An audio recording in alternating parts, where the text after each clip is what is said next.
Hola, ¿qué tal a todos? Permítanme comenzar con mi experiencia. Vivo con mi hermana y su esposo desde que yo era una adolescente.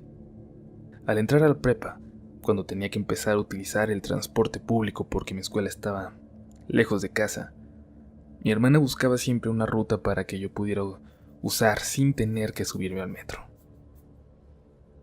Ella incluso se desviaba para dejarme, camino a su trabajo, en una esquina donde pasaba un microbús que eventualmente llegaba a la escuela. Por alguna extraña razón, odia el metro, más que cualquier otra forma de transporte. Le llegó a pasar mucho cuestiones de acoso, manoseos y que gente hiciera cosas horribles frente a ella. En fin, eran experiencias que no quería que yo tuviera que pasar. Yo, sin embargo, lo tomaba cada que tenía oportunidad y ella no se daba cuenta. Y más porque me fuera a regañar, se lo ocultaba para no preocuparla. Terminó enterándose, eso sí, de la horrible situación que experimenté una noche camino a casa utilizando la línea 7. Era un domingo por la noche, pero no tan tarde. Se empezaban a notar cada vez más vacíos los andenes y los vagones. Yo venía distraída en el teléfono cuando sentí una mano fría en la mía. Alguien tocó y apretó la mano con la que me detenía del tubo. Mi reacción evidentemente fue de enojo, de incomodidad, pero pronto pasó a la confusión. Quien me había tocado era una señora de unos 60 años, que me veía sonriente sin decir nada. Me dio miedo porque estaba vestida como esas señoras que te quieren leer la mano en la calle. Le sonreí de vuelta, pero muy nerviosa, y caminé unos pasos hacia el centro del vagón para alejarme de ella.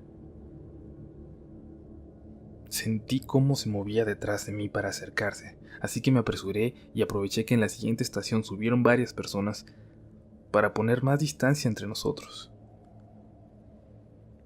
De reojo podía ver que me seguía observando, incluso entre la gente, y no podía dejar de pensar en lo fría y huesuda que se sentía su mano sobre la mía cuando me tocó. Llegamos a la estación de mi casa y bajé muy estresada, deseando que esa señora no bajara detrás de mí. Cuando ya estaba unos metros después de la salida del andén, volteé para asegurarme de que no lo hubiera hecho. No vi nada y me tranquilicé. Pero un segundo después, apareció caminando muy rápidamente, casi corriendo hacia donde yo estaba. Me eché a correr. Al llegar a los torniquetes dudé si decirle algo al policía que estaba ahí, pero rápidamente deseché esa opción en mi cabeza. ¿Acaso le iba a decir que me asustaba una viejita que me sonreía? Decidí apurarme y correr esas 2 cuadras y media que me separaban de mi casa. No ayudaba a mis nervios que el camino estuviera más solo y oscuro de lo normal. Pareciera que las mismas lámparas de la calle hubieran decidido iluminar menos ese día. Parecía que toda la gente había decidido permanecer dentro de sus casas en ese momento. No había ni un alma en la calle, tan solo yo. Yo y la presencia de esa señora que aún podía sentir a unos metros detrás de mí. Corrí lo suficiente para alejarme y dar vueltas hacia mi calle. Apresurarme y entrar sin hacer ruido en la puerta, esperando que no notara a la señora en dónde había entrado. Mi hermana estaba sola porque mi cuñado aún no llegaba, y al verme me preguntó asustada que qué me pasaba. Le expliqué que alguien me seguía y nos asomamos sin hacer ruido por una rendijita de la cortina en la ventana. Cuando le dije a mi hermana que era una viejita, estuvo a punto de empezar a reír, pero justo apareció en la banqueta la señora, observándose a nosotros, como intentando encontrarme. Escuché un suspiro de susto de mi hermana. Había algo realmente macabro en la señora, y ella también lo notó. Vimos cómo cruzó la calle y empezó a mirar hacia la casa de enfrente. Y así continuó avanzando. Mi cuñado llegó una media hora después y salimos asustadas a platicarle lo que había pasado. Él le dio una vuelta a la cuadra, pero no vio nada raro.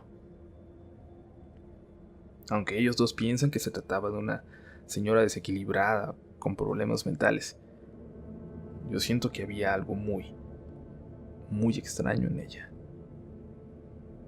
Ya nunca tomó el metro sola.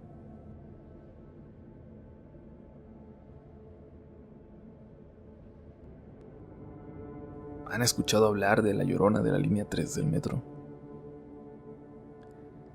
A mí ya me habían contado al respecto. Gente que ya la había visto, de esos que toman esa línea muy temprano para ir a la escuela. Recordemos que es la línea que va de Indios Verdes a Universidad. Yo la verdad casi no la uso porque no voy a la UNAM, pero en alguna ocasión me tocó tomarla para dirigirme hasta la estación Viveros.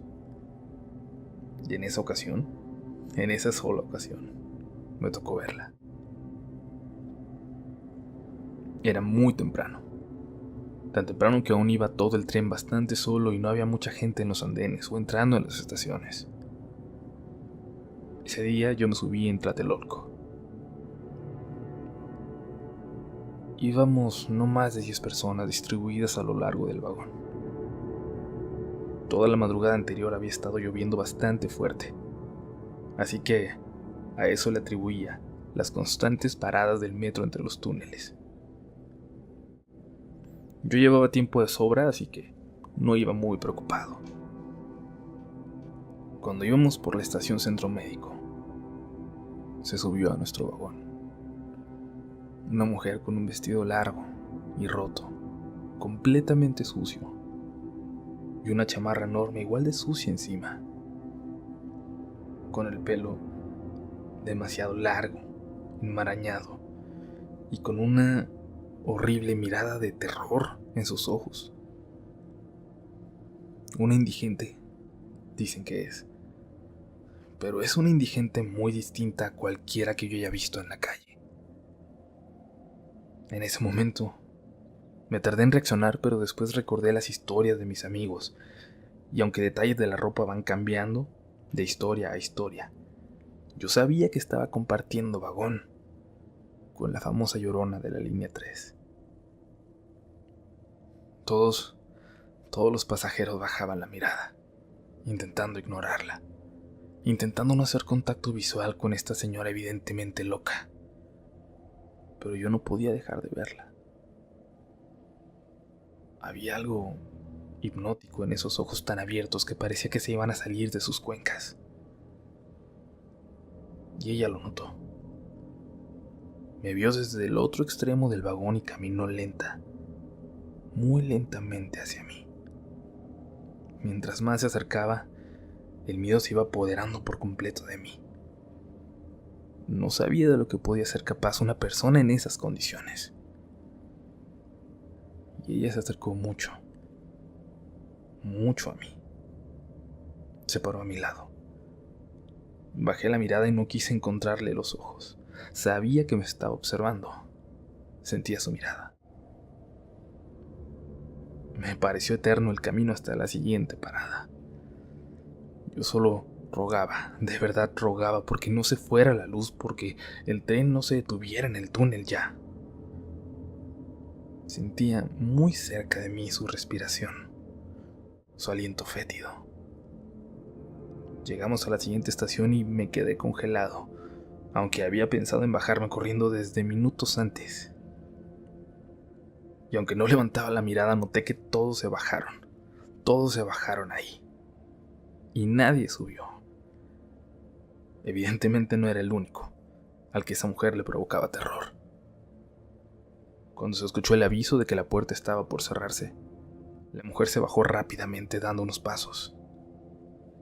La miré desde dentro y noté cómo se veía con la misma mirada, como horrorizada, pero a la vez perdida. No pude dejar de verla mientras el metro avanzaba y ella tampoco dejó de verme a mí. Poco rato después, le platicaba a mis amigos que por fin me había topado con esa mujer, con la Llorona. Discutíamos sobre cómo puede entrar una señora en estas condiciones al metro? Si paga su boleto, si los policías no le dicen nada. Pero en eso otro amigo interrumpió. Según él, un trabajador del metro alguna vez le comentó que ya todos la ubican, que son los mismos trabajadores los que le pusieron La Llorona, pero que nadie sabe exactamente en qué estación sube y en cuál baja.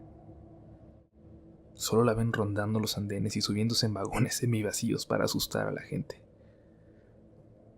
Lo extraño, dicen, es que ella solo se ve cuando ha llovido mucho, cuando los trenes se van deteniendo. Hay quien dice que en realidad nunca se va, que vive en los túneles. Yo agradezco al menos por eso no ir en la UNAM y no tener que viajar todos los días con el miedo a encontrármela de nuevo.